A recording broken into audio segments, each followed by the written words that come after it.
দাঁত সৰোৱাৰ পিছত আপোনাক এটা কটনৰ টুকুৰা বা গজ পিচৰ টুকুৰা কামুৰি থাকিবলৈ দিয়া হয়। সেইটো আধা ঘণ্টাৰ পৰা 45 মিনিট আপুনি কামুৰি ৰাখিব যাতে আপোনাৰ ব্লিডিং বেছি নহওক।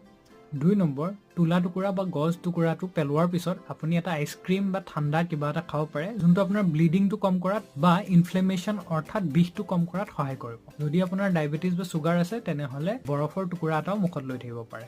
3 নম্বৰ, দাঁত সৰোৱাৰ পৰা 24 ঘণ্টালৈকে গৰম খাদ্য এভইড কৰক কাৰণ সেইটোৱে ব্লিডিংটো বঢ়াই দিব পাৰে।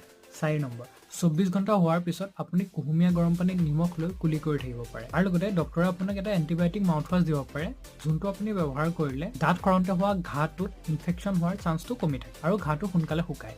5 নম্বৰ, মিনিমাম 3-4 দিনলৈ টান বস্তু খোৱাটো এভইড কৰিব লাগে যেনে বুট, মটৰ, তামোল, মাংস ইত্যাদি খোৱাটো এভইড কৰিব লাগে কাৰণ এইবোৰ বস্তুৱে সেই ঘাঁখনত খুচি দিব পাৰে যাৰ ফলত আপোনাৰ আকৌ ব্লিডিং ষ্টাৰ্ট হ'ব পাৰে। যদি আপুনি মাজতে দাঁত সৰাইছে বা সৰোৱাৰ প্লেন কৰিছে তেনেহ'লে এইকেইটা কথা মনত ৰাখিব।